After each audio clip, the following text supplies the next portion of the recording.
I remember a summer lawn, the way its beauty took my breath away. And I also remember her, the woman I was most afraid of, my mother. My son is going to be the king of the underworld, not some loser photographer. Get up, we came here to train. Hi, I'm Adam. Mom was the head of a criminal clan. Everyone called her Shark because she was strong and dangerous. Unlike her, I was a quiet and sensitive kid. I saw the beauty in everything around me and wanted to show it to others. But Mom wanted me to take over after her.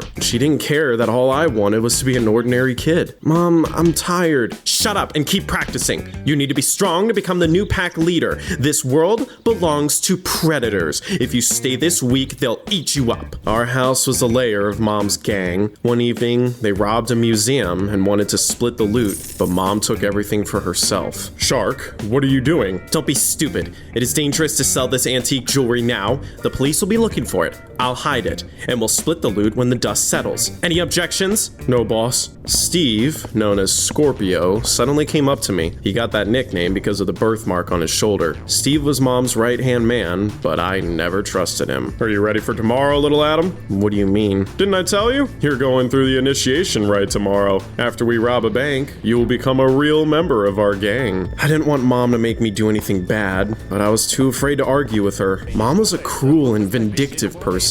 One day, she told Scorpio to eat a bunch of lemons after he brought her the wrong coffee. I had to come up with a plan, and fast. Officer, there's going to be a bank robbery tomorrow. You need to stop them. Kid, are you kidding me?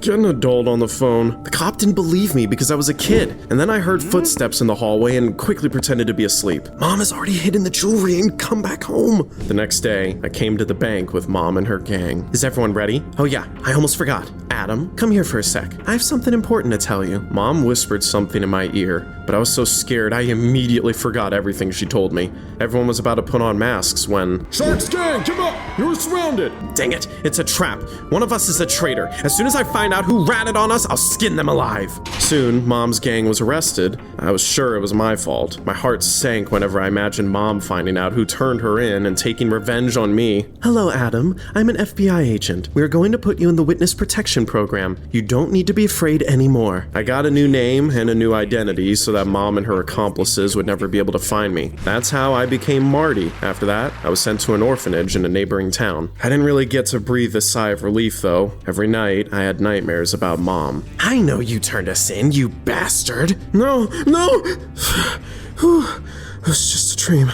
That wasn't the worst of it. The older and stronger kids from the orphanage saw me as easy prey and bullied me. That's when I realized Mom was right. Predators ruled the world. I had to remember everything she taught me to protect myself. I fought back against my bullies. One of them ended up falling and hurting his arm. What have I done? Mom would have been proud of me, but I didn't want to become a monster like her. I swore to myself I would get better at controlling my anger. Soon, a married couple, Mr. and Mrs. Cruz, came to the orphanage. They were told I was a problem child, but they adopted me anyway. That's how I became Marty Cruz. My nightmares about Mom continued, even at my new home. They became even more realistic. Do you think I wouldn't find you here, you little traitor? I could go away! I woke up in a cold sweat. The fear was so strong I didn't even realize it had been a dream at first, and ran into my parents' bedroom. Marty, what are you doing here?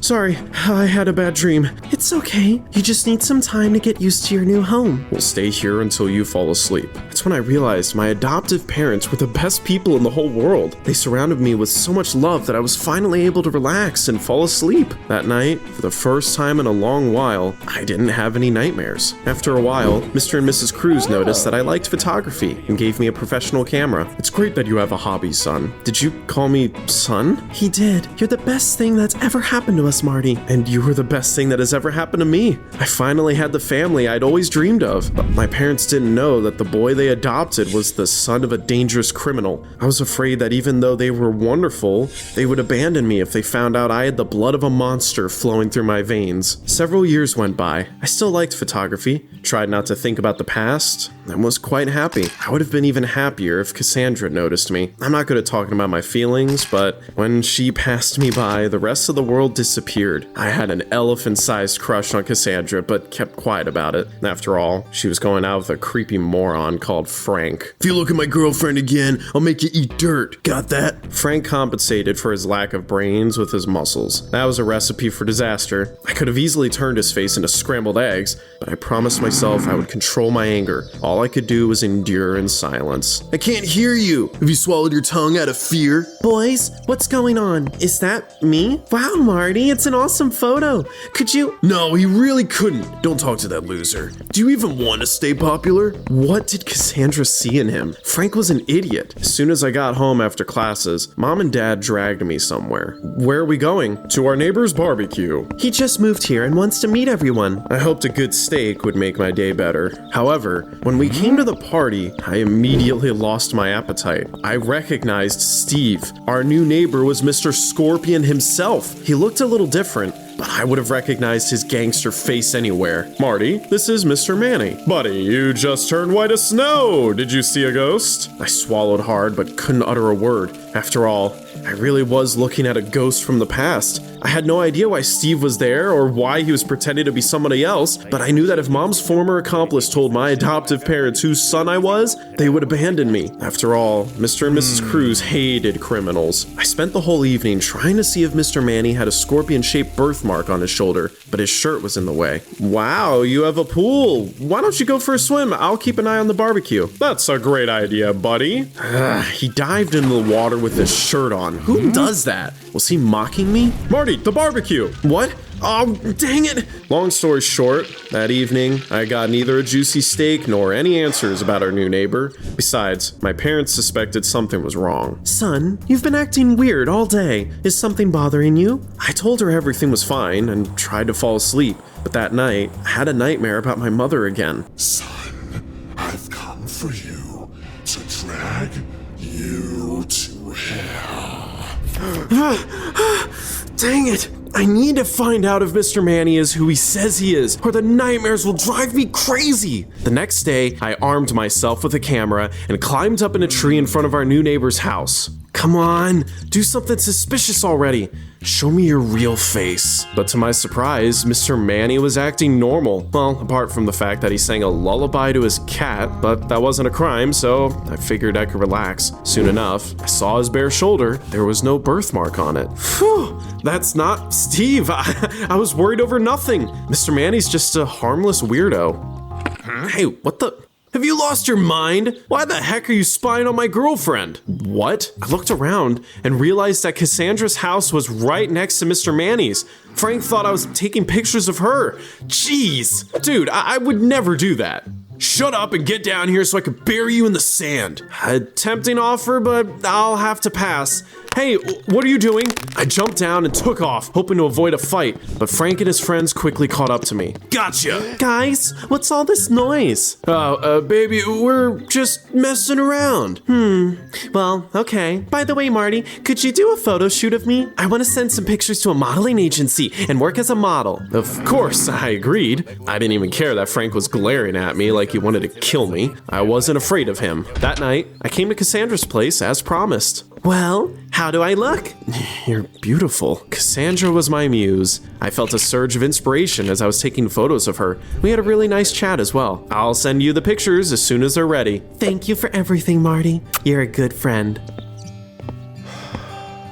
I'm gonna wipe that idiotic smile off your face. Frank, get out of my way and stop trying my patience. Oh, I'm shaking in my boots. I told you to stay away from my girlfriend. Besides, I don't want her to sign a contract with an agency and leave me. He grabbed my camera and smashed it. At that moment, it felt like something inside me broke too. I had been fighting my inner demons for a long time, but I couldn't hold back my anger anymore. You've made a big mistake. Why? What will you do? You're about to find out.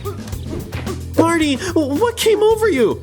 Why? I thought you liked bullies. Why is it okay for Frank to be a scumbag but not for me? Because you were better than him. Baby, oh, I'm so glad you came. Marty went berserk. Oh, save it. I heard you say you don't want me to get a job. Stay away from me, both of you. After that, I stopped holding back. I'd never felt more like my mother's son. From a friendly guy, I turned into a real troublemaker. I fought with my parents almost every day. Soon they were called to school after I started a fight. I don't understand what happened to you, son.